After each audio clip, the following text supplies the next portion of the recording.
Chair, I wish to state that the time we were submitting this memorandum, the foreign operator permit had not been obtained yet from South Africa.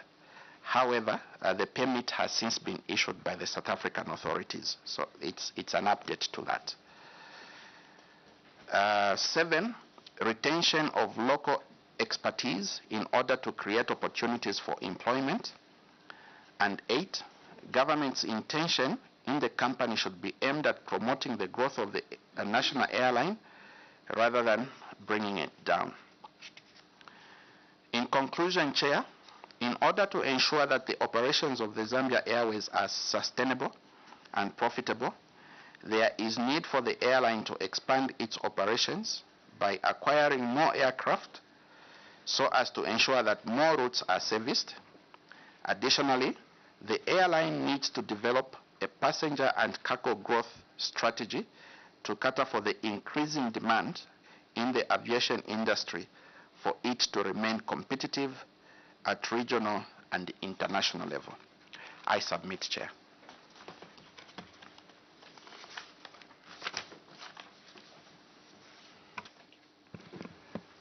Thank you, PS. Honorable colleagues, before we start asking questions, I would ask the 2 honorable colleagues who joined that later to introduce themselves. And if they have questions, you can proceed to ask the question. So start, of course, with the female MP. Thank you, Chair. Good morning. Tatsila Longo, the Member of Parliament for Chawama constituency. Thank you, Chair. Thank you, Witness. Joseph S. Munsanje, Member of Parliament from Babara constituency in Chawama. Welcome. I'll come back with my questions. So, honorable colleagues, the floor is open. We'll start with the honorable here. In my immediate... That's okay. Okay, it's fine. And then honorable Sande Chanda. Thank you so much, Witness. Thank you for your submission.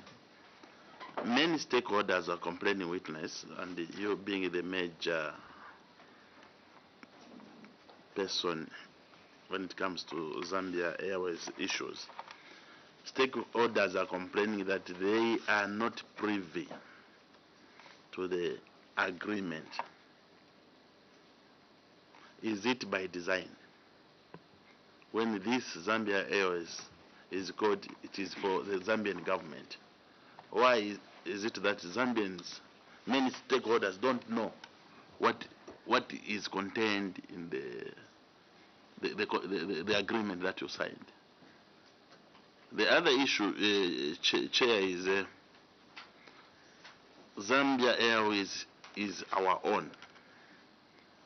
What is surprising, Chair, is that the ministry in charge of these airports, airstrips, and the aerodromes, they are moving at a snail's pace in terms of revamping these facilities.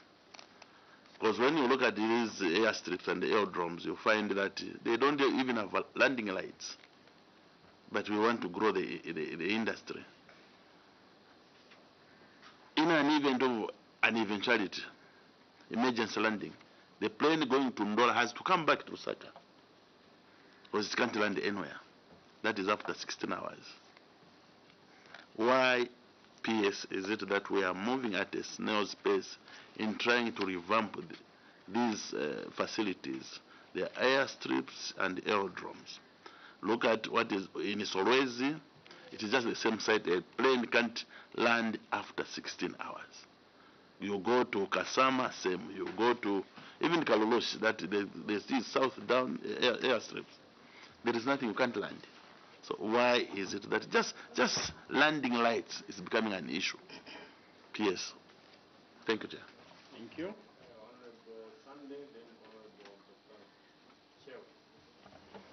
Thank you so much, Chair. PS, thank you for your submission. I'm going to page 7 of your memorandum, and in particular the recommendations. I think with exception of 6.0, number 4, and number 6. I want to speak to the other recommendations as you've highlighted in this memorandum. Is there a reason why Zambia Airways continues or should continue operating as a private business as opposed to a national flag carrier with a particular act or laws to protect its operations? I say so because these are solid and justifiable recommendations. But I think if government is to implement measures to help reduce the cost of operations, of course, for airlines, but if Zambia Airways is to be considered for capital injection, to continuously update the business profile, government should improve state infrastructure, government should continue, government's intervention in the company should be aimed at promoting the growth of the national airline rather than bring it down. These are all justifiable and are very solid recommendations. But if we were to do this for an airline which is operating as a private business, wouldn't other players in the aviation industry, private players, cry foul? Because they would be creating an unfair environment, a playing field. Again, I'll give an example of Ethiopian Airways. To the best of my knowledge, Ethiopian Airlines in Ethiopia is exempted from a number of taxes. I stand to be corrected. And the reason that is the case is because it's a national airline. So what lessons can we take from Ethiopian Airlines as a national airline, which is our marriage partner in this case, with Zambia Airways operating as a private entity, and yet we seek for a preferential treatment and certain interventions, as would be the case, as is being proposed in the memoranda. The other issue, I don't know why the PS replaced indiscriminate with a generous, because I think indiscriminate was a word. I think there was a reason we want to see more of these Qatar Airways coming, etc., but it's indiscriminate, because I don't think we had any other reason for being generous, and I think this is again with the fifth freedom rights. This is a matter that calls for revision. Thirdly and lastly, Chair, there are countries such as whether it's South Africa, a couple of countries in the region and beyond, where you have one major entry into the country, and but for you to fly to other parts of the country, you have to depend on domestic flights.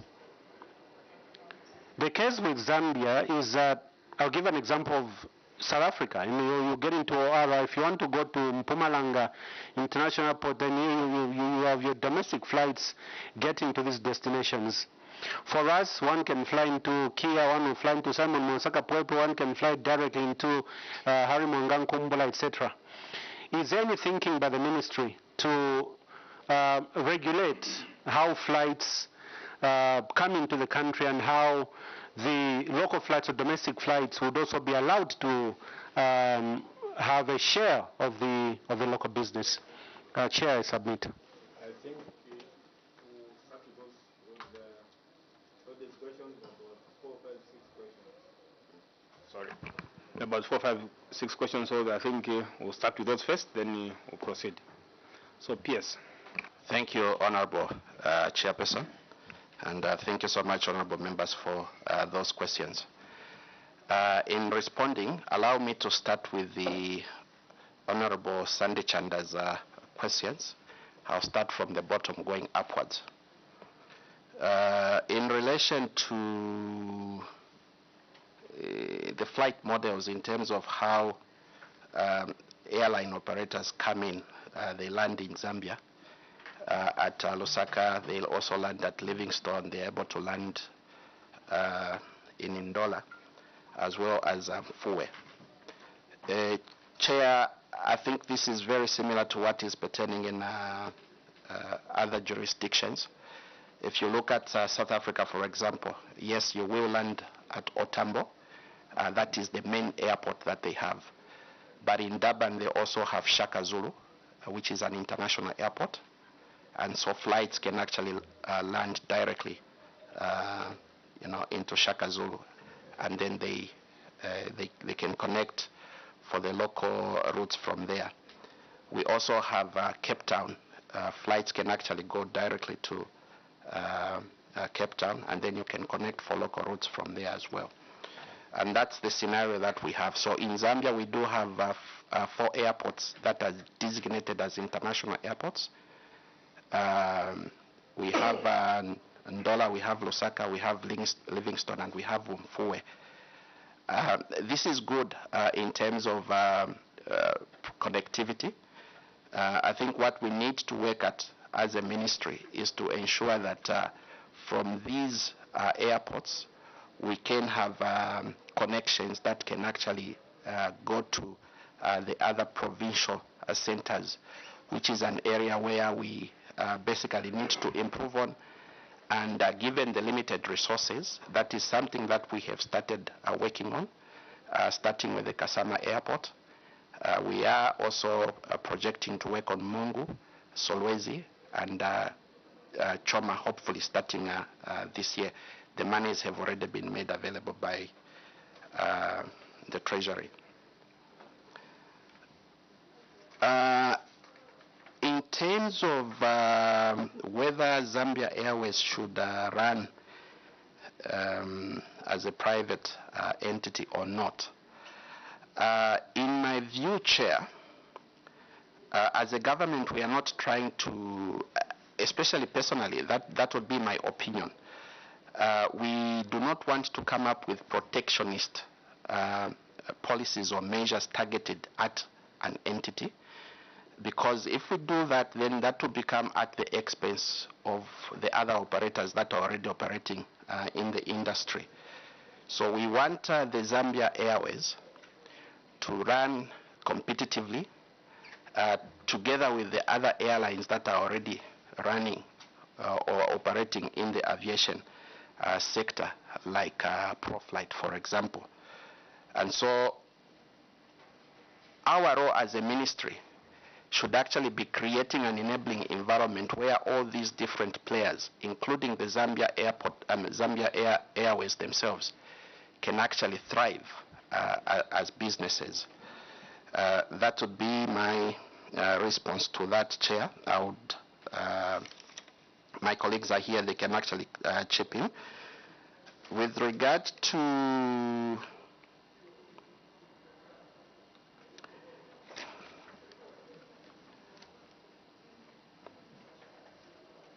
I don't know. I think I don't know whether I've answered your questions, Honorable Chanda. Thank you so much, PS. I think you partly. My first question was, what is the thinking? I think maybe let me recast. What's the thinking of at the ministry for promoting domestic flights, and whether you think the current model where international flights can land almost anywhere in our 4 international airports without any restrictions, how is that? What's the implication on the aviation industry, the local operators? I think that's where I was coming from with the first question. The second question, and of course the first question is comparing and contrasting with South Africa. South Africa has about 15 international airports. But you'd find that, of course, we can fly into OR, we can fly into Durban and into Cape Town. But the local aviation players have a very big role, to play, because the market is now huge as it is. Whether it's ProFlight, etc., they're left to compete with international flights, for the domestic market yet again, because they'll take their clients directly to Simon Mwansaka Pwepwe, etc. Then the other question is, we are, in terms of competition, we have a baby who's just about 1 year old. And we want this baby to compete with the likes of Ethiopian Airways, with a lot of tax exemptions from the Ethiopian government. So much as Ethiopian Airways is our partner, but also our competitor. So we look at even South African Airways, I mean, with all its issues, the financial issues, but there are all these incentives backing the airlines. What are we doing, or would we be doing justice if we allowed the national airline, number one, to continue as a private entity, but number two, to just go there without any sort of support, intervention by the state? I think that's where I'm coming from.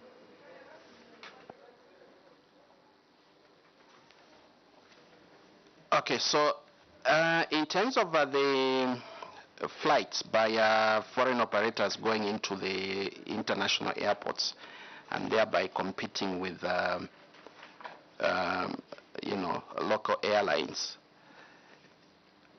I wouldn't really say it's competing at that level, because what we need to do, if we are going to establish ourselves as an air transport hub, is basically give that latitude for the these foreign airlines to come and land in Zambia.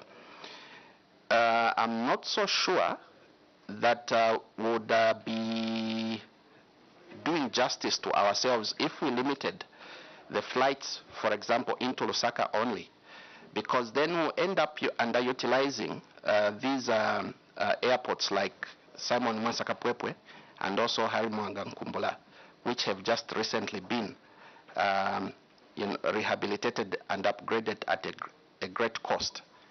So I think for now it would be prudent that we allow the international flights to fly into these airports so that we make maximum utilization of the facilities. However, what we need to do as a ministry is in order to encourage local flights, we need to ensure that we work on these provincial, especially the provincial airports. The infrastructure there is currently lacking. And that's the reason why you find that for Zambia Airways, even to fly into other provincial airports like Mansa, for example, they cannot do that because the length of the runway, which is there, cannot support the type of aircraft that they're actually using. So it's a projection that we are taking as a ministry and as government to ensure that we work on all these provincial airports, upgrade them to a point where our local airlines can actually pick the passengers that are coming in from these international airports, especially in terms of promoting tourism. We have the Northern Circuit that is being promoted now, and we also have the Western Circuit that are being promoted, so they can pick the passengers from these international airports and then transfer them to the provincial airports, sorry. In terms of the competing with Ethiopian airlines like Ethiopian Airlines, the government does have, and especially through the Zambia Airport Corporations, the MD is here, she can amplify on the details. We do also have a deliberate policy of trying to encourage startups to basically grow. So we have a young baby, which we are mindful, and we want to nurture that young baby to ensure that it's able to grow and compete favorably. So through the Zambia Airport Corporation, there are incentives that are given for startups. I think up to year 3 or 5, if I'm not mistaken, after which these incentives start falling out. So we try to encourage the airlines to grow from that perspective. We take also into account the fact that through engagements with stakeholders, for example, there's been an issue on the cost of the landing fees and parking fees for airlines, which do impose a cost in terms of their operations. And in 2022, the minister did authorize the reduction in the parking fees and the landing fees. So there are incentives in that respect. I think, like I said, the MD can actually chip in. The honorable member also talked about the word indiscriminate, where I was proposing to use generous. Now, I don't see it as indiscriminate in the sense that if you look at where we are coming from, we have not had a lot of traffic coming into Zambia, airline traffic. And where we are coming from a background where we are trying to encourage, these airlines to come and land on our airports. And therefore, that's the reason why I chose the word generous. When you look at these landings, for example, the fifth freedom rights that we have actually granted to airlines like Qatar and the other airlines, we do have bilateral air service agreements with these particular countries. And I want to believe that as our airlines grow, these are agreements that we can then leverage on and begin to request reciprocal actions in the sense that if Zambia Airways, for example, wants to fly into South Africa, they can also get the fifth freedom right to land and pick passengers in Harare and take them to South Africa. So we are looking at all these interventions. I think my colleagues can come in.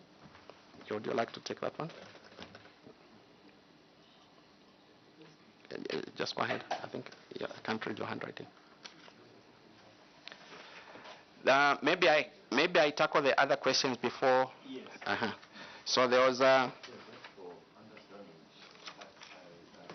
No, the fifth freedom right, just for.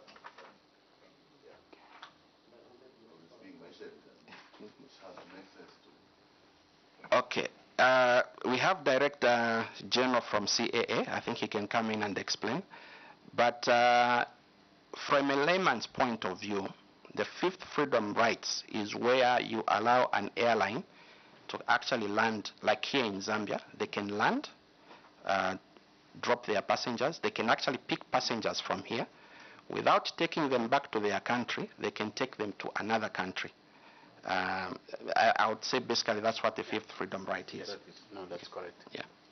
That's correct what I was explaining in Tonga. But I think let's give the chance to finish all the questions.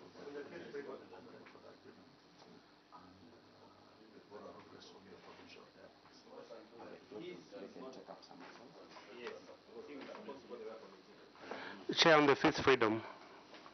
No. Let him finish. What was the question? So what he goes, we have to release him. Okay. Yes. That's Honorable Sialubalo. Yes, There was the issue of the agreement that this agreement is not accessible by members of the public. I personally do not see the reason why the agreement should not be accessible. Perhaps if it's being treated as a secret document, it could be from the perspective of, trying not to give too much information to competitors, so to say. But this is a document that is easily accessible, especially within the government circles. If the ministry wants to have sight of the agreement, we would make that request to IDC, and I want to believe they would actually make that document available. Then the ministry in charge of airports moving at a snail's pace. Chair, I think what is determining our pace at the moment is the resource envelope. We know what we want to achieve. We know where we need to be as far as these provincial aerodromes are concerned. But the challenge that we have is we can only do so much within what we are given as a resource envelope, and this is against the competing needs with the other sectors that we have in Zambia. So for this year, besides the Kasama Airport, which we already started, and the expectation was that the works for the Kasama Airport would be completed by 31st December, we are targeting to do 3 more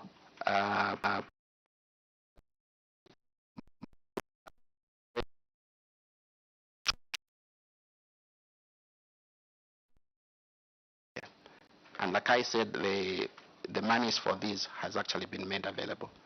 I submit, Chair. So, can we repeat this?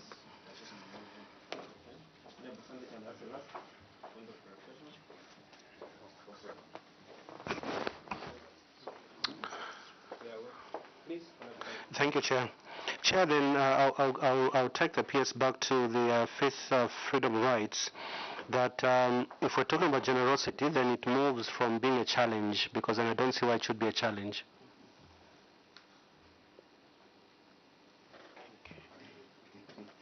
Thank you, Chair.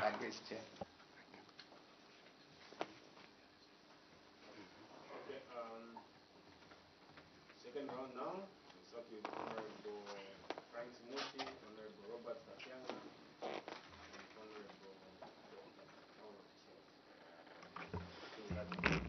Thank you very much, Chair. And the mic again, I'm used to it being on all the time. So start with Honorable Frank Mushi, Honorable Robert Kapianga, Honorable Dr. Chewe, in that order. Thank you, Chair, and thank you, PS, for your presentation. We've had a number of witnesses come, and I think one of the issues that came out is, I think, the consultation process prior to coming up with the Zambian Airways. Now, the question is, given the fact that we are coming from a situation where we had a failed airline, did we have enough consultation with all relevant stakeholders to ensure that at the end of the day, what we come up with is something that will be sustainable? The second question is, it appears we have given away the supply chain to Ethiopian Airways, as opposed to like maybe meeting halfway with Zambian Airways. The question is, why did we end up with such a situation? In mind, I have the issue of maintenance, which has to be done in Ethiopia. I have the issue of the catering services, the issue of the ICT, and so on and so forth. It's like ticketing. So everything is Ethiopia. What about Zambian Airways? Why? Thank you. Robert. Thank you, Chair. Chair, we are discussing Zambia Airways, which by any essence is a government company. We should be bringing in funds for us to even do airports expansions. When you look at these private operators that the PS has referred to, they only pay taxes, very little for that matter, which can't even help us towards the repayment of the 1 billion that government has used to construct the 2 airports. Chair, Zambia Airways has been in existence for a year now. And even then, I don't know if they are even in a position to procure their own aircraft after having been in existence for a year, for almost a year now. This is because it has found itself in a very competitive environment. even the 1 year that it's been in operation, it has faced a number of challenges because the competition is very high. In addition to what Honorable Sandison asked,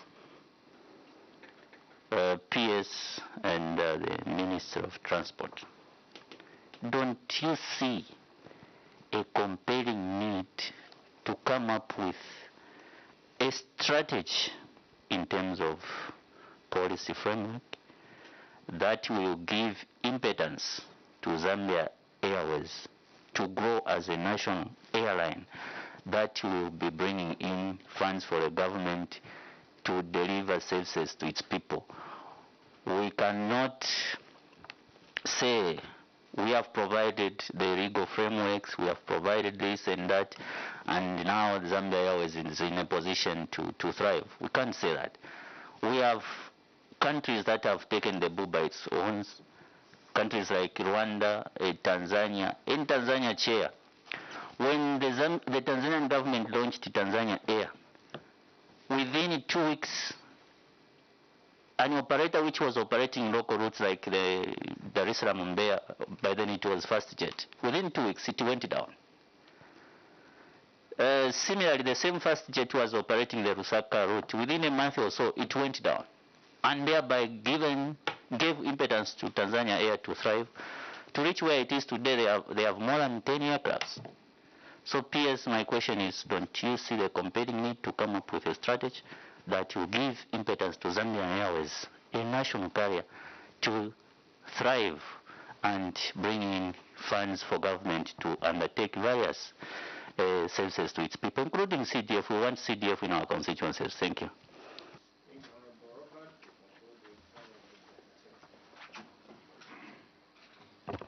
Thank you so much, Chair and PS with your team. I have a lot of questions looking at the number of witnesses that have appeared before us.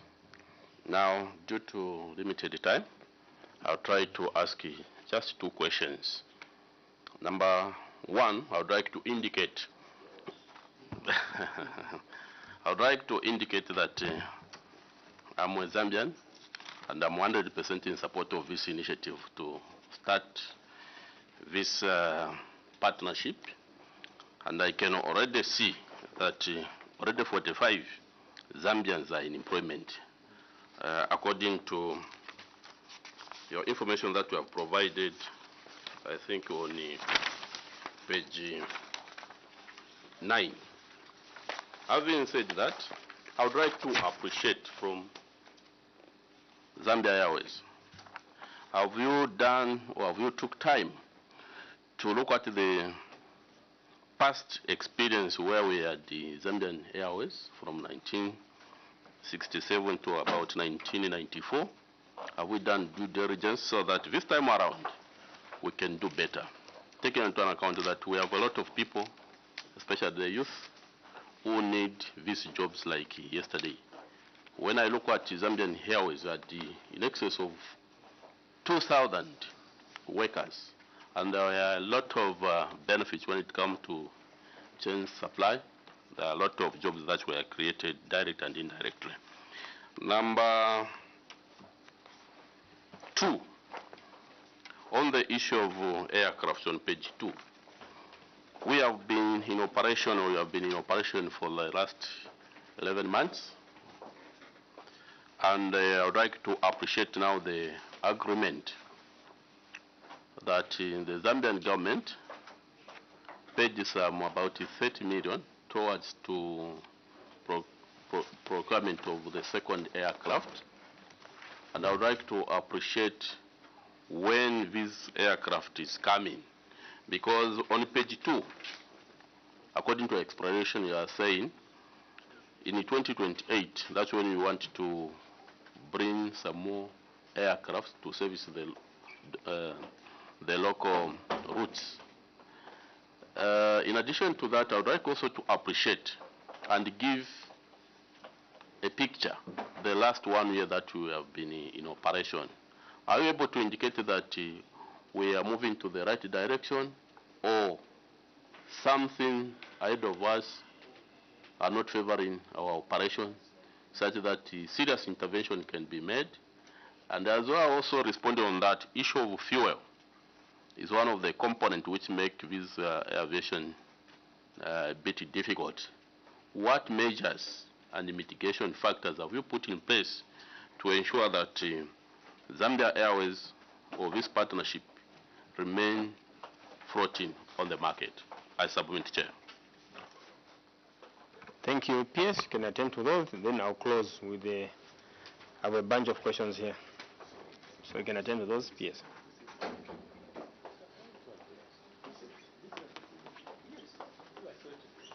Yeah, but I gave a chance. You have what? Okay.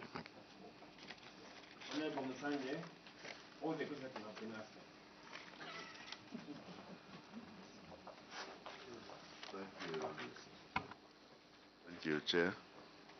Yeah, I have a couple of questions and clarifications.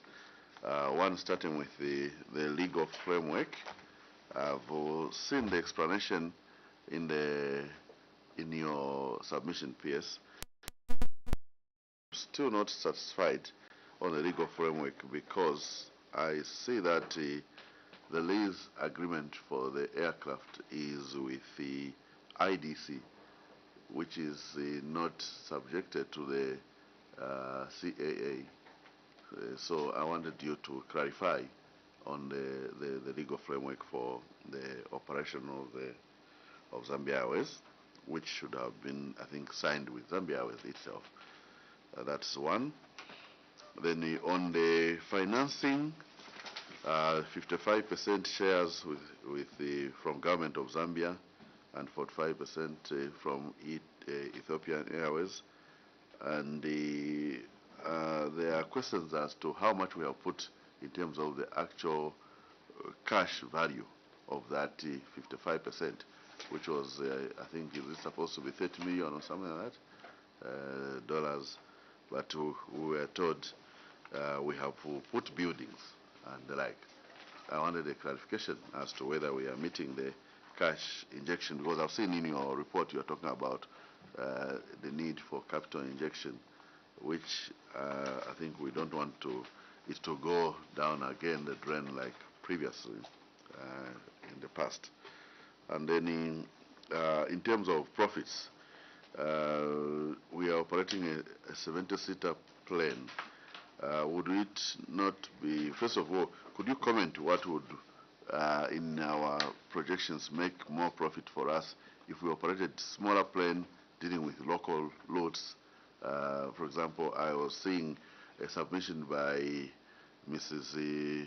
Mbikusita Lewanika the other day, saying in 1965 she was flying from Mongo to Livingstone, landing in Livingstone and flying back.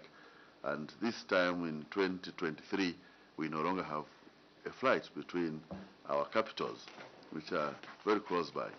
Wouldn't it make business sense and more profits for us to operate smaller plane that goes around our provincial capitals? You are talking about building Choma, and indeed that would be great for me because then I can quickly reach my constituency. And we would like to see these frequent flights to these provincial capitals to ease our movement. And so are you seeing more profit with a bigger plane, or you're seeing more profit with the smaller planes, as you are looking at acquiring more planes that could actually go round quicker, like maybe some 10, 20-seater planes that can go faster and get full to the various provinces? And then I've seen your long-term profitability plan. Do we have an operational plan for implementation of that plan? When are we implementing those action points? The action points are just laid out, both long and short term, but there is no actual timeline as to when each one of them will come into effect. When are you actualizing them? I think you need to add that component, a strong M&E component. I guess you are a ministry, so a ministry should have an M&E department. So if you put that, they need to satisfy us in terms of seeing this working for the people of Zambia or not working. And then job creation, aspect. I have questions on job creation because I've seen that in this agreement, the service of the plane, despite being manufactured by Bombardier, it's still going to Ethiopia, where we have a lot of Boeings and the like. So with that, it's taken engineering jobs from our service industry of engineering here in Zambia, where we are supposed to be building capacity of our engineers to service planes, including ZAST, which we already have there at the airport, which we should be strengthening. And I've seen also the establishing of Zambia Airways Training Institute, ZATI. I don't know how far that is and whether it's going to be complementary to ZASTI or each one of them will be running on their own and trying to compete or something. Uniforms are going to be supplied by Ethiopia Airways, the food and all that. So all these things, to me, we are taking away jobs from Zambia instead of creating jobs for Zambia. So there is a lot for Ethiopia to benefit. Of course, they are my in-laws, so they will get better. But I want also Zambia also to benefit something and create more jobs for our people. And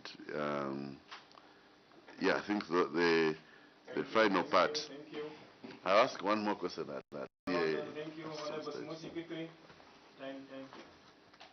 But Chair, the questions that we had asked earlier on were not answered. Like which ones? for me, the questions that I had asked, Yes. I've even forgotten. Because if I add these ones, Add two. no, I have more than two. Okay, I hope you remember these questions. Chair, the first one from Honorable Smushi was the consultative process before creation of the national airline. The second one was giving away supply chain to ET, the maintenance agreement with Ethiopia, catering, ICT, and ticketing. Can you do the last round? Okay. Questions? Thank you, Chair. I'll be quick. They are brief questions. One is, do you have plans to renegotiate this agreement as a key ministry in this whole affair? Two, have you considered undertaking a study on the profitability and sustainability of other airlines that have partnered with the ET? Number three, are you going to consider the release of the Zambian Airways liquidation report? That's then Zambian Airways. Where has the equipment for AMO, that is the approved maintenance organization, in the then Zambian Airways, where has it gone? Do you really think Zambian Airways will be profitable and sustainable given its current form and business model? Thank you. Questions? Okay. Share the questions as we wind up. Yes, and your team. Thank you, Chair. I'll answer some of them, and others will be taken up by my colleagues from here. The one for M&E, I think that one will be taken by my Director Planning, Mr. Mbewe. He will respond to that. The one on the shareholding, in terms of financing of the agreement, the 55% and 45%, I think I'll let IDC speak to that. So I'll just touch the brief details as far as we sit.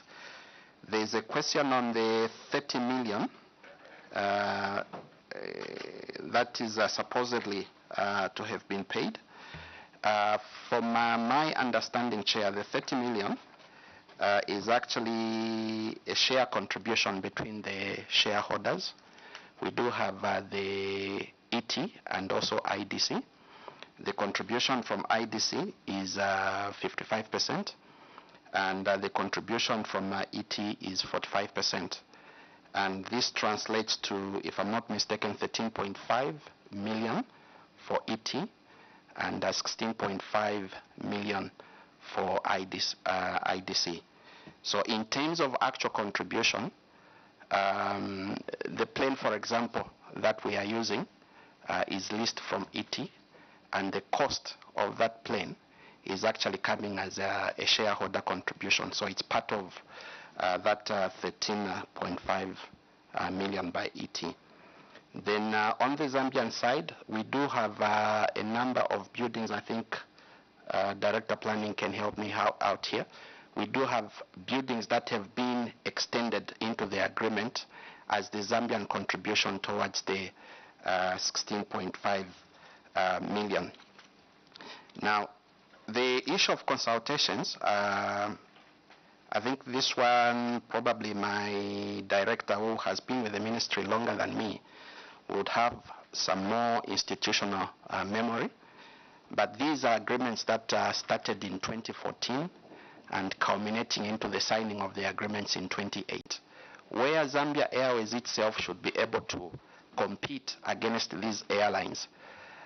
If we prop up Zambia Airways to a point where we kill the competition, in the long run we'll actually end up with what we had when we had Zambia Airways. It will become a monopoly, and in terms of functional, operational, when you're a monopoly, there are certain things that you tend to ignore. You stop running competitively because you have the market anyway, and I think that's not the intention of this government. So we want to create that environment where both Zambia Airways as it is and the competition that is there can thrive. What would determine in terms of how we move forward is how viable the different airlines are able to run themselves.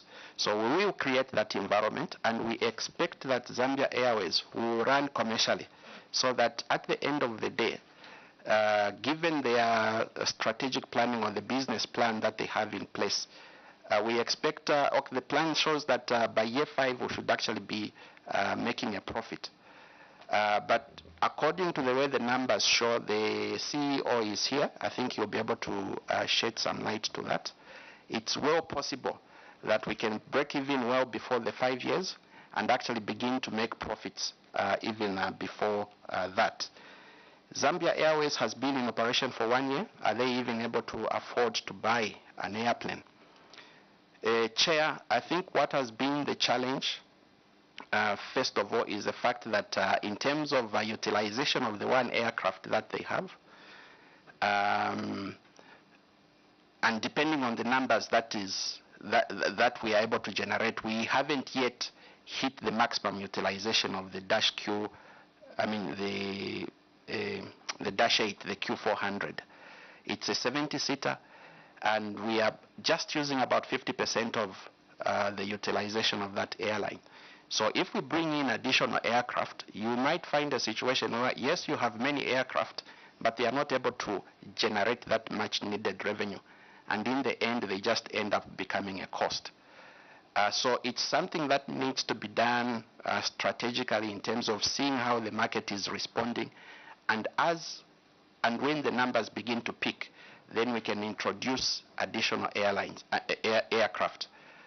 In terms of regional growth, I must say that with the FOP, or the foreign operator permit, that has now been issued to them by South Africa, and Zimbabwe has also issued them, they should begin running or flying into South Africa before the end of this quarter.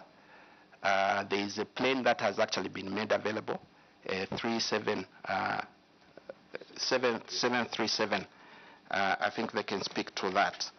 So, colleagues, in terms of the questions that I may not have touched, you can amplify on those.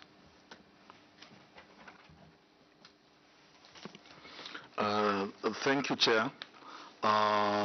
Starting with Honorable Smushi's question on the consultative process, there was a very high consultative process before the national airline was established. As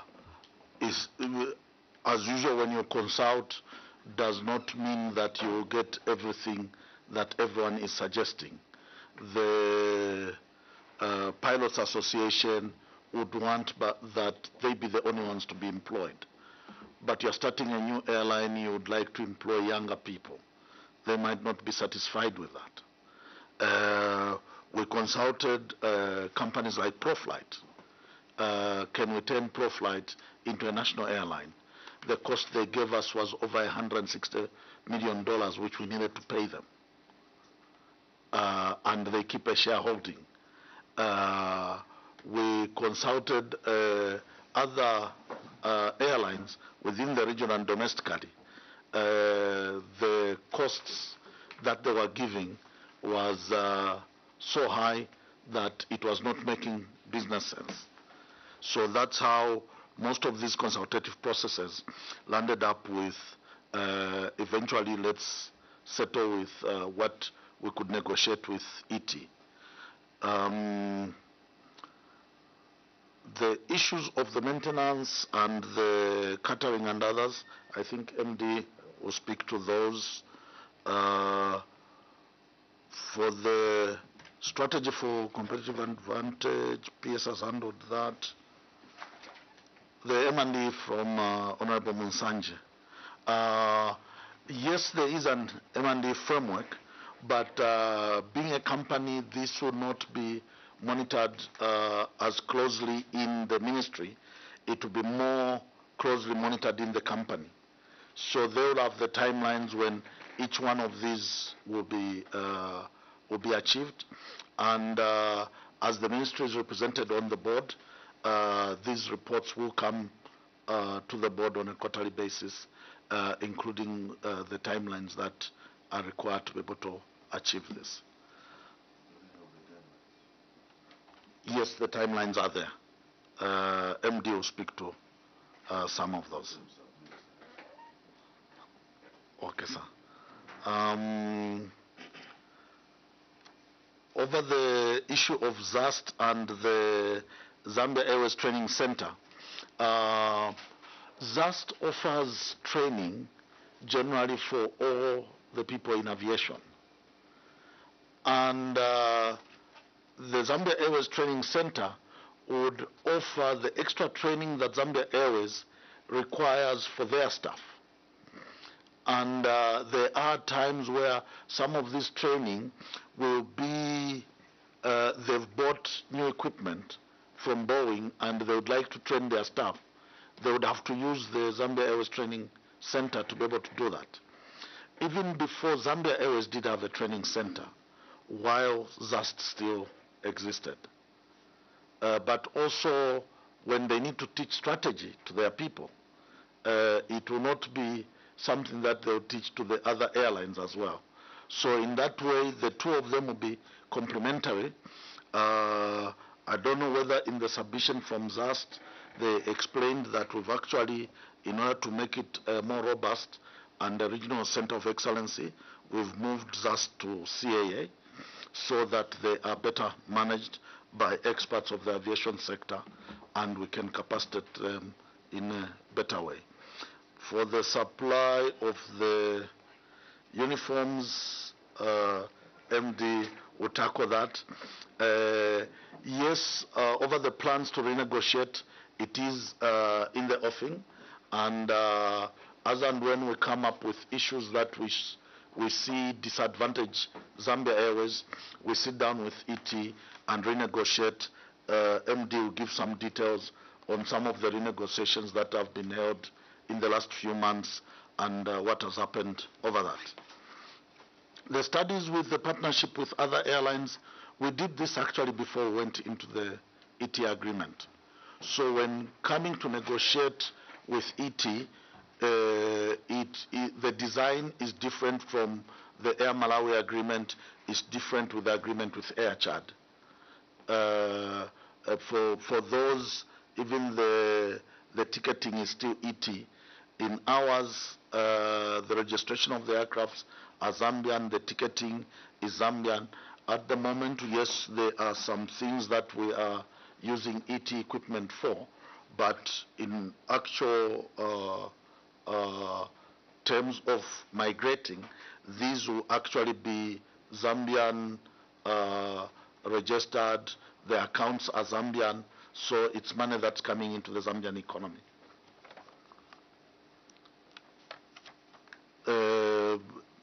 Chair, we allow IDC to be able to explain a bit more over the 30 million, what they've put in, what the value of the buildings are, and all that. Thank you, Chair, for that question regarding to the share capital. Chair, the $30 million is an initial capital for the airline, and was already explained by the Payment Secretary that is 55% for IDC, which translates into $16.5 million, and 45% shareholding for Ethiopian Airline, which translates into $13.5 million. Now, on the IDC side, the $16.5 million included some buildings, and those buildings were estimated to value about $5 million, which means that the actual cash injection in the project by IDC is 11.5, and that 11.5 share was supposed to go towards the working capital. And as to the question as whether we are meeting that injection share, the answer is yes. The taking to the skies by the Ethiopian airline means that the IDC is pumping money, so we are on course in terms of injecting that. The $13.5 million share, as already explained, is an injection by IT through the lease payments to the aircraft that is on the ground. I submit.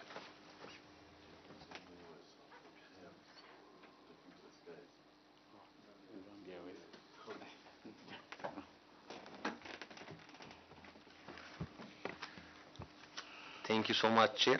Thank you so much, honorable members. I would like to reflect on some of the key pointers raised by honorable members. To start with, let me commence with a simpler answer for me regarding things that we bring from Ethiopian Airlines. For instance, catering, we are doing catering ourselves in Zambia. Zambia Airways itself is doing the catering. With regards to uniform, I have the agreement even with me. It's signed on 2020, so it's a local Zambian firm providing the uniform for Zambia Airways. And I might also share to the honorable members, this is the agreement. As of December 2020, solely it has been from here. We have never brought any kind of uniform from Ethiopian Airlines, never. And the agreement is here. So these are the most simple questions. With regards to Zambia Airways' potential and the future of Zambia Airways, Chair, honorable members, I would like to mention that I am from the background of airlines leadership. I have been in Ethiopian Airlines. I was just reporting to the group of Ethiopian Airlines in the most critical time of Ethiopian Airlines. So I was part of leading a huge airlines which is number 4 in the world by number of destinations served. Number of countries served. Ethiopian Airlines is number 4 in the world. Number 5 is Emirates. Number 6 is Qatar. Number 7 is Lufthansa. Number 8 is KLM. And number 9 and 10 are American Airlines and United Airlines. So from that experience and background, when I see Zambia Airways, I couldn't believe how much Zambia is blessed by God on the exact location it has to be an aviation hub. Every single factor that contributes to be an aviation hub can be ticked only in Zambia. That's what I know, only in Zambia. So the only remaining factor could be something that should be filled with, a gap that should be filled with Zambia Airways, and that is the domestic travel volume. And it happened because of the previous Zambia Airways was not operational for a long time. That is the reason. There is no strong domestic volume. We need to bring that volume. That's very critical for the growth of Zambian aviation industry at large. With regards to Zambia Airways' progress, I really recognize and appreciate that because much of the information was held inside Zambia Airways, many of the stakeholders do not have information, but today I will share. The reason that we didn't bring more aircrafts is only one reason. We couldn't get foreign operators permit to other countries, and we were trying our best to get that one. We just managed to get the foreign operator permits, and our aircraft is coming. If we had got that 10 months ago, 11 months ago, as we applied, we would have brought the aircraft that time. And I look at the reflection of the members of the public on different social medias. Why is other aircraft not coming? Why is not even Ethiopian Airlines as partner bringing any aircraft? Is that for this reason? Is that for that reason? And people were speculating their assumptions. Those assumptions are very wrong, but I couldn't say something because we are in the process of getting the FOP, and we don't have to affect that process. Honestly, the reason that there is a problem to get FOP from some countries is obvious. Every country would like to protect their own national carrier, especially and particularly after COVID era. Now all airlines are starting from the same ground. Those airlines which were very big in those era, before COVID era, now they are in problem. So Zambia Airways, without having any problem following it from the COVID era, starting fresh, is really a high competitor and a risk for many other airlines internationally or regionally. Therefore, that was the reason the FOP was a problem to get.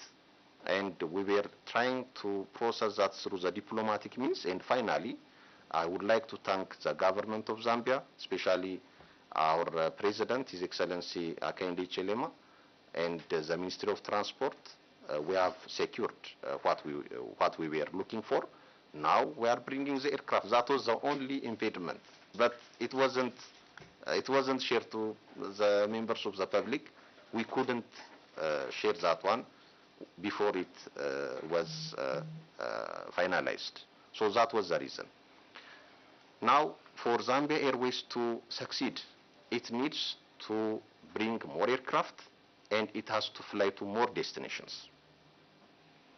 Moreover, Zambia Airways needs to create a strong traffic within the country, the domestic travel. There should be a very strong travel trend within the country, but that gap is there. How are we going to fill? So the business model of Zambia Airways is to profit from volume.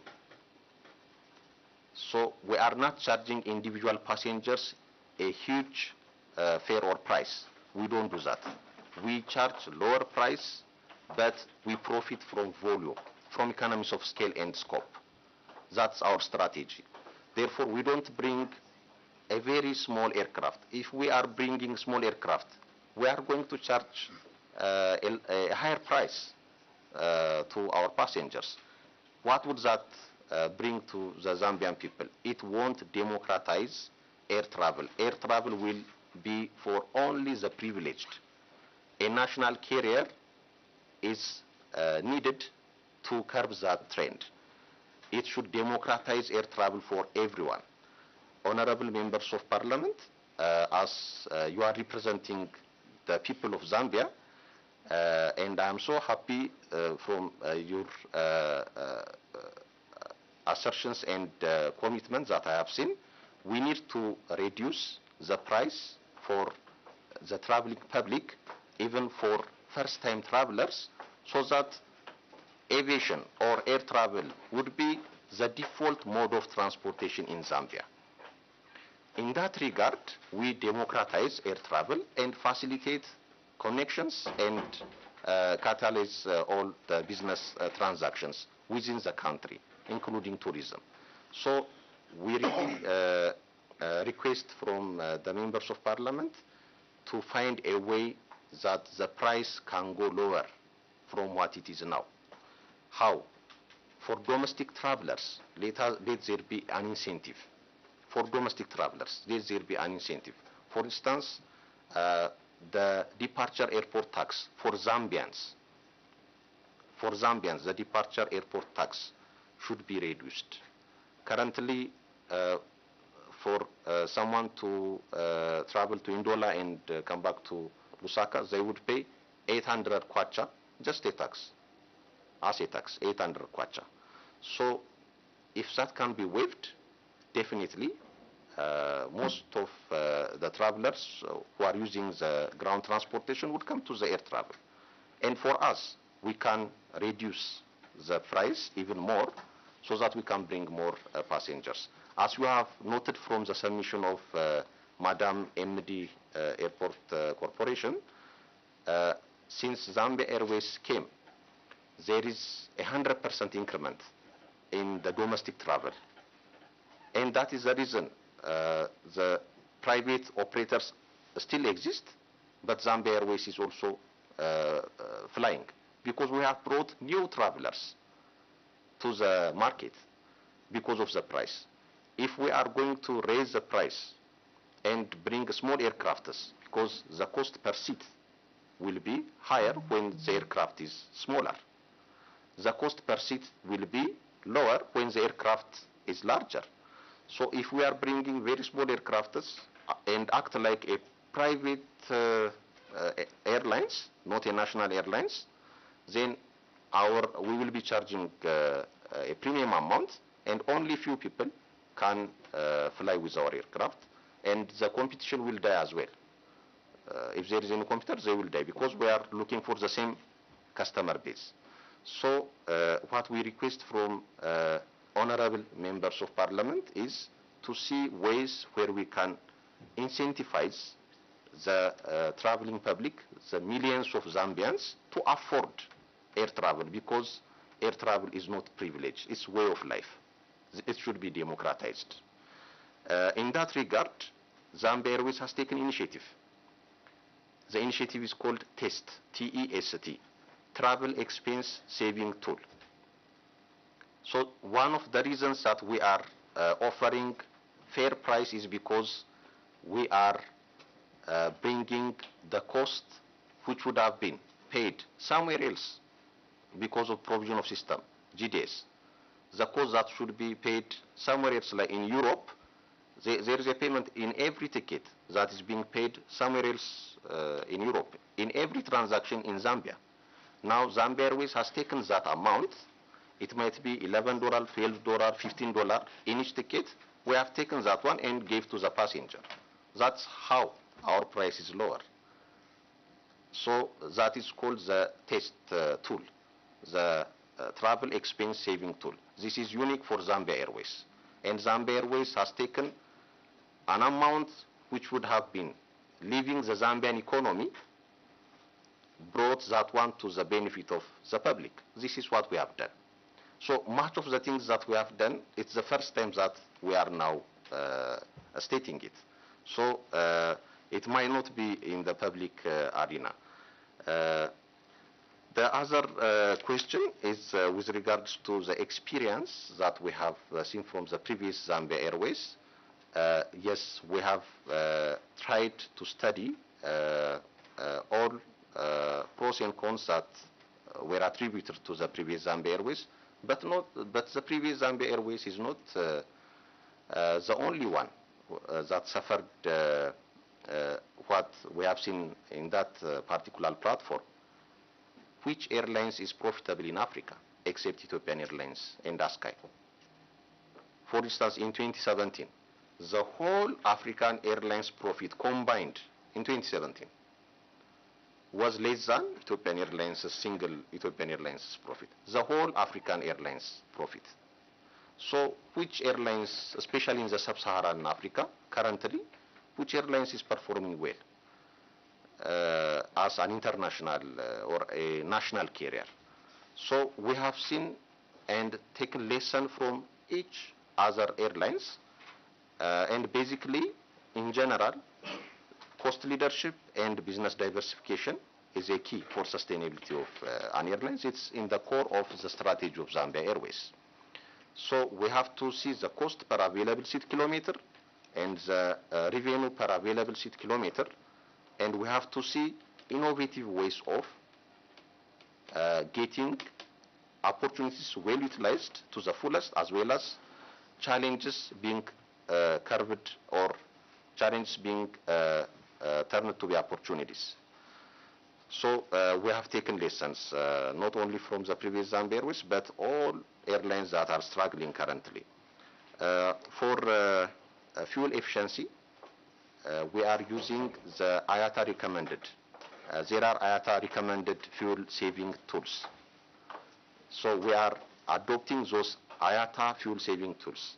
And in some of our flights, 24% fuel saving has been recorded.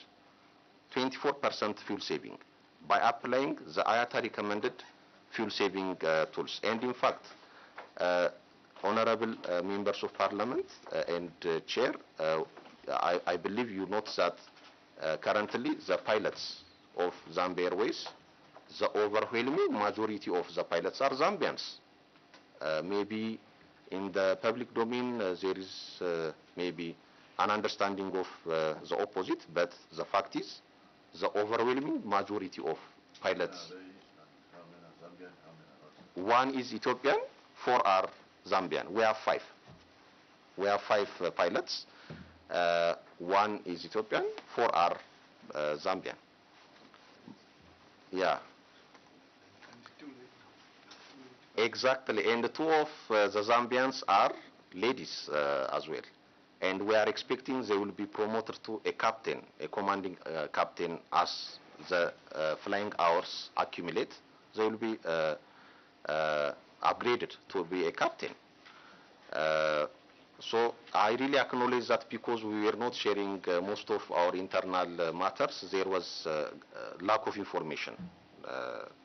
But we were expecting and we were waiting for some of the hindrances, such as the FOP, to go away from our list.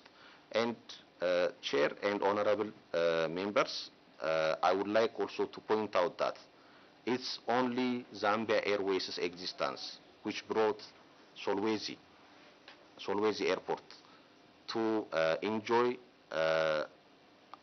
big aircrafts landing in that airport. It's because of Zambia Airways.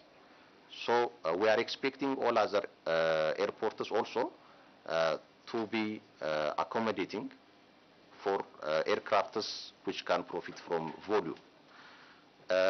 Finally, I would like to point out that if I am going to invest personally in Zambia and have an airlines, I will bring small aircrafts and I will charge high price, and I will look at it as a cash cow, because I will not be responsible for as a national carrier. But for national carrier, it should act in the best interest of the millions of Zambians. So we are now to democratize air travel in Zambia land, and also to be the one utilizing the natural God-given potential and opportunities of Zambia, which everyone else can notice from anywhere in the world. In 1,000 nautical miles radius, we can reach 10 major cities.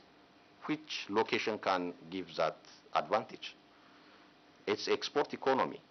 And in fact, I can also ascertain from my colleagues, from the 9 executive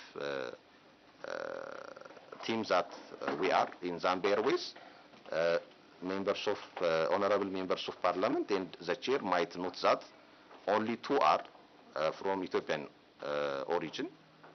The 7 executive members of Zambia Airways are Zambians, leading the airlines currently. I think this is also something which is not well known by stakeholders. We are 9 leading these airlines. 2 of them, including myself, are from Ethiopia. 7 of them leading these airlines are from Zambia.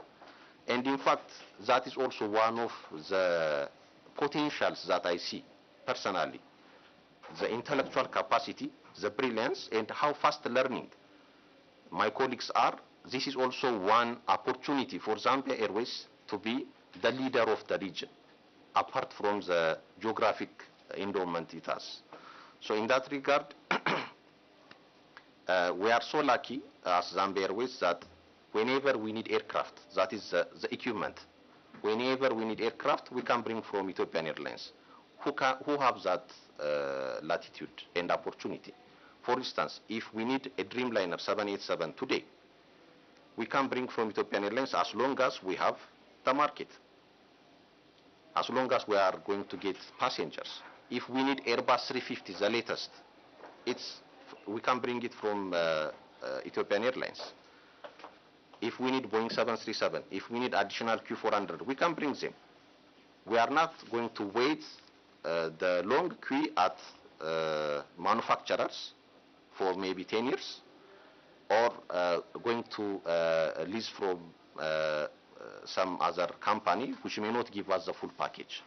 Ethiopian Airlines is giving the full package, while currently we are not paying for the lease of the aircraft.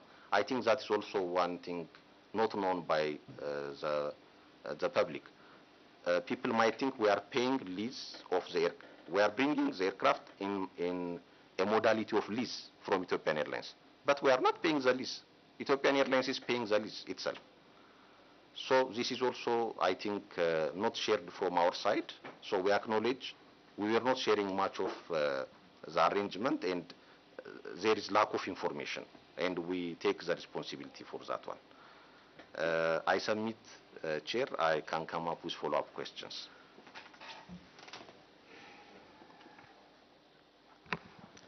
Thank you very much. I think this interaction is very, very formative. It's because some of the questions that we had actually have been answered. But the only one coming from me is your business model is good, but why do you find it, how should I put it, the issue of the servicing of the aircraft. You fly from KK to Bole about 5 hours, it has to be corrected, the plane, and it goes empty.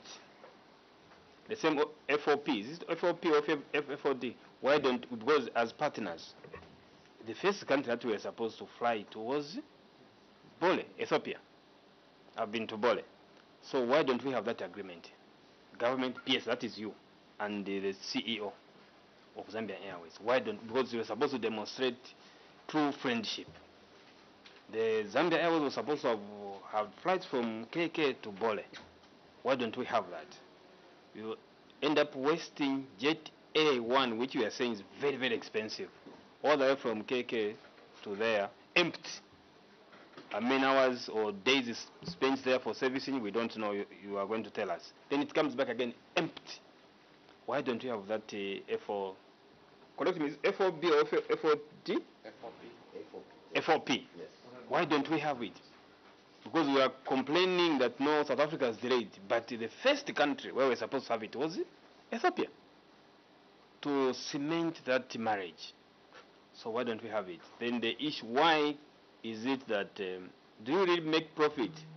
Or is it you want the engineers in Ethiopia to benefit at the expense of the Zambian engineers, where the plane has to make that route, that flight? Instead of it, we have I think one of the best hangars here in Zambia at KK. I was at one time privileged to be Deputy Minister of Transport, so I know what I'm talking about. We have some of the best hangars here. So why are we not servicing the aircraft here in Lusaka? Because, pardon? That's one of the questions I asked. Yes, yes. So I'm emphasizing. So why are we not doing that? Because what you are saying now, we are really impressed with the business, what you are doing. You're challenging the whole Africa. You are the best performing so far, from what you are saying. But is this best performing when you have to waste the time and the Jet A1 to go to Bole for servicing? On the issue of the local flights, I stand to be corrected, direct PS. There was an issue of an ATR 42. We hear that there was even a deposit was paid. This aircraft hasn't yet come, because from what we hear from a layman's point of view, the one we're using now uses more fuel because of high altitude than the ATR 42. So why don't we have it for the local or interprovincial flights. I don't know how you call it. Yeah, flights. Why don't we have this? And since you had paid some money, are we not losing out on this money which is just kept, but we don't have the aircraft? I'll end here. I'll conclude with Honorable Dr. Chaulo Chewe and then Honorable Smoshi, if any. But I think Honorable Smoshi had enough, a big bite. So Honorable Chewe, straight to the point. Thank you, Chair. Just a rider on the last question that you have posed. Yes, just a credit from IDC. You stated that the Zambian government did a contribution towards the lease of that aircraft, which is Q400. Now, I'd like to find out what happens after that lease agreement expires. I will say that property or that aircraft will remain an asset for both parties. What is going to happen? Secondly, you indicated that more aircraft are coming. Are we buying from the proceeds that we're going to make in the operations, or again we're going to source money as both the parties to make those aircraft available? Could you kindly shed more light on that? Smoshi, conclude. Thank you. I think it's just economist amount of interest. The foreign operating permits, I think we are talking about 2 so far, South Africa, Zimbabwe. Do we have any other countries that are where we are making progress in that regard, given the importance of this aspect? Before you answer, it's coming out to UPS as government. At the time that I was at the ministry, there was a time that I had to cancel an air ticket for a foreign airline. When then we had Zambia Airways, Zambian owned, and Zambezi Airlines. But yourselves as government officials, you would prefer to use the other airlines, foreign airlines, leaving your own. So now PS, whom do you expect to trust your own airline? If yourself are the owner, you don't trust it. If yourself you can't give it business, you would prefer to fly free in your own airline and pay in a different airline. So if yourself, PS, you are not comfortable to fly Zambia Airways, whom would you expect to fly Zambia Airways? Because there must be a reason for me to say if the owner is not driving his own vehicle, prefer to hike in another vehicle, meaning his vehicle is maybe not roadworthy. So maybe your planes are not, how do you call, is it airworthy or whatever? Yeah. So why you as government, you're supposed to be leading to promote and give business to your own airline? Why don't you do that? Thank you. Thank you, Chair. In terms of preference, I want to believe that this is now changing, especially for international flights. We do have the government agency which actually procures these air tickets, and I see that there's actually a preference for flying Zambian. Not too long ago, we had an agreement that the minister went to sign in Angola in terms of opening up the Lobito corridor. When we flew, from this leg, we actually went with the ProFlight. And that made me happy and proud as a Zambian. And also coming from the Ministry of Transport and Logistics, and we are the ones that are supposed to facilitate, for the growth of these airlines. I want to agree, Chair, with you that by and large, that is the direction we should be taking. In terms of promoting our local airlines. So once Zambia Airways begins to fly international, I want to believe that that preference will also be there. In terms of airworthiness of these aircraft, they actually regular checks that are undertaken, including with our regulator here.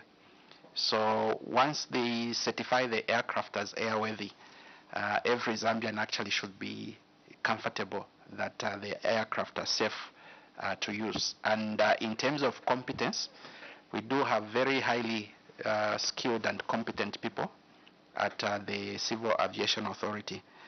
That's what I'll basically say on that. Regarding the use of the ATR 42 against the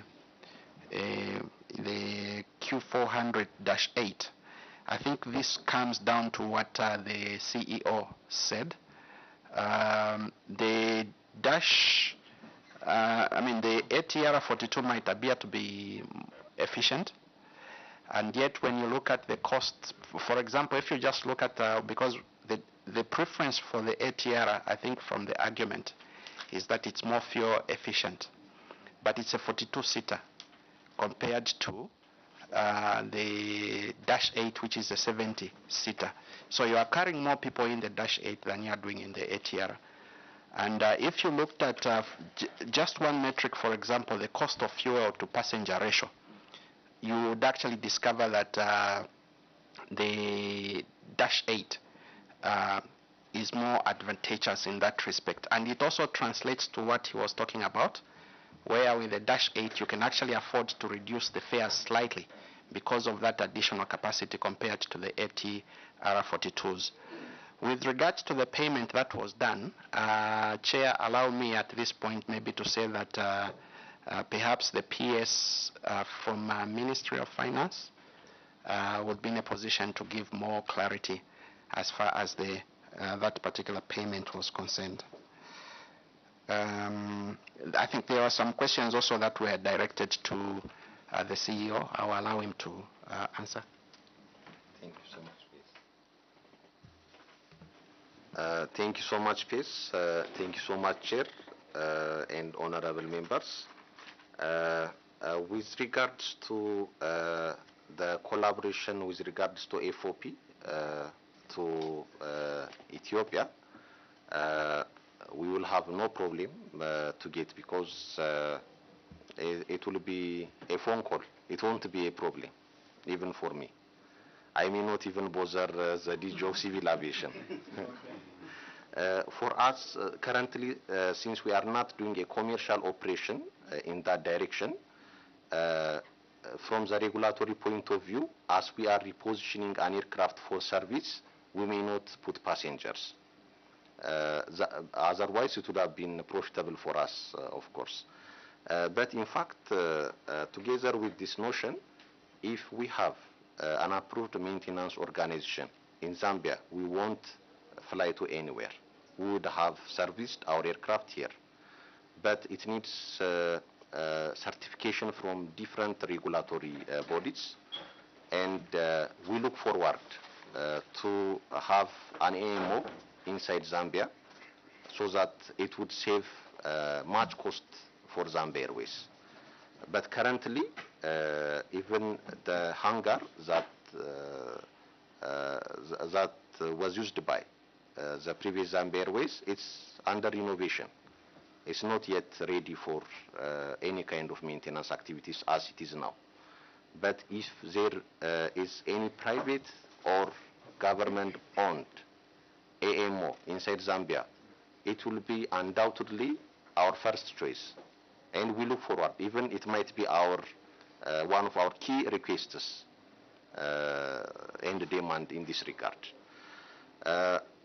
For training engineers, Zambia Airways has sponsored Zambian engineers. In fact, those are employees in civil aviation as well. We have sponsored the training, and Zambia Airways has trained engineers in Ethiopian MRO, maintenance, repair and overall division, and they are still now in civil aviation. We are creating capacity. We are building capacity. We have covered the cost of training as Zambia Airways and trained Zambian engineers who are currently working in Zambia Civil Aviation Authority. We are trying our role in this regard. With regards to what happens to the aircraft at the end of the lease? Okay, after the end of, we are bringing the new aircraft. We are not buying an aircraft. We are bringing in lease deposits where the lease payment is paid by Ethiopian Airlines itself. So Ethiopian Airlines pays itself. We are bringing the aircraft from Ethiopian Airlines, we pay nothing, Ethiopian Airlines pays the lease amount. So, because that is its contribution. The lease amount is the contribution of Ethiopian Airlines in this partnership. So for the lease, we don't pay. And based on our operation, we pick a model and a type of aircraft, and Ethiopian Airlines should provide that aircraft, and the lease should be covered by Ethiopian Airlines itself. That is the model. So the engineers,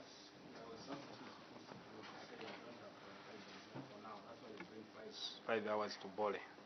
What do you have to? Is it? Thank you, Chair. That is not precisely the issue, but to say we do not have engineers, usually what we do is this. When a new type of aircraft is brought into Zambia, as Zambia Airways did, we require that a type acceptance be done. And the type acceptance requires that that aircraft would check with the manufacturer so that we enter into an agreement with the manufacturer to grant us continuing airworthiness data so that we can follow the airworthiness of that aircraft continually. If there are going to be airworthiness directives, service bulletins, we want to know about it. And we'll be checking with our continuing airworthiness with the operator to see that they are complying with the manufacturer's instructions. Now, because a new type of aircraft is being brought, the law requires that the operator who brings into Zambia a new aircraft, a new type of aircraft, should bear the cost of training not only their engineers and pilots, but including our engineers and pilots who are inspectors, so that our engineers and pilots are type certificated on that type of aircraft. And by so doing, it means when they go and carry out the surveillance obligations, they know exactly what they are talking about. They should understand the aircraft systems, engine systems, and everything, so that they are of help to the technical personnel on the other side. And this is precisely, I think, what the MD was referring to. We've actually taken Zambia Airways through a very rigorous AOC process. And at first, I think even Zambia Airways started thinking the CA does not want us to fly, because we had to be very sure that the airline is actually properly organized and they have the proper resources to carry out such an operation. And we are glad when we appended our signatures to say Zambia Airways now can start, that we are assured the airline is in the right frame to continue. Yes, thank you, Chair. That's good. So, do we have Zambia airports here? Yes, sir.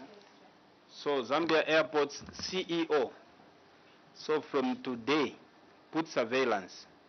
You see the IDC chairperson flying another plane when he also headed the same direction. Report to me direct. You see the PS flying the different. When you have that route also, you report it direct.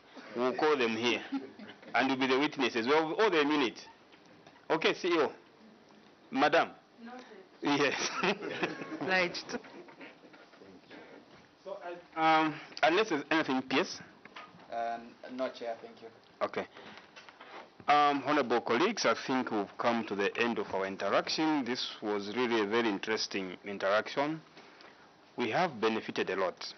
I'm telling you, the committee has benefited a lot because of the submissions that we had, and also the outcry from the public out there.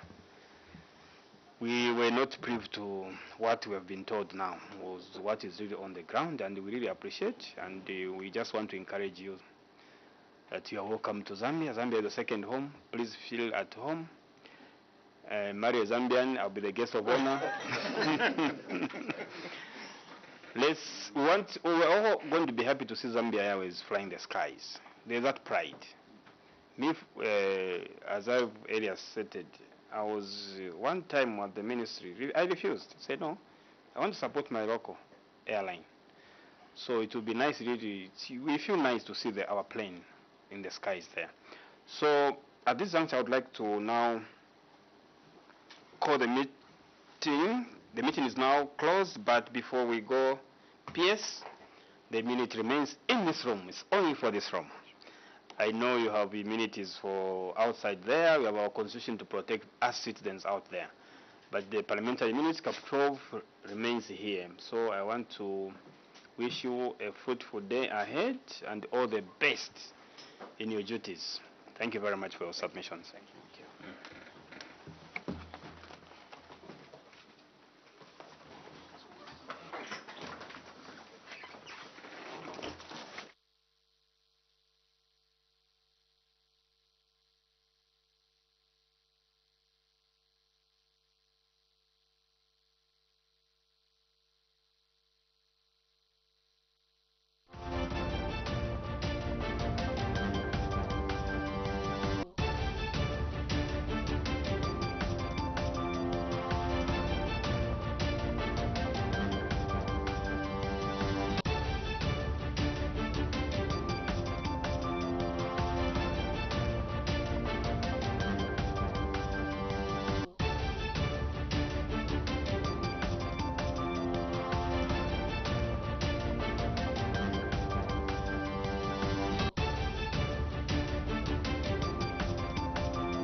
Parliament is open to members of the general public who may wish to undertake familiarization tours of Parliament buildings, either in groups or as individuals, or to attend sittings of the House or parliamentary committees.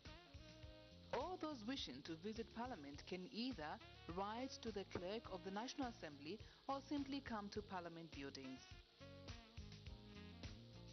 Upon arrival at Parliament buildings,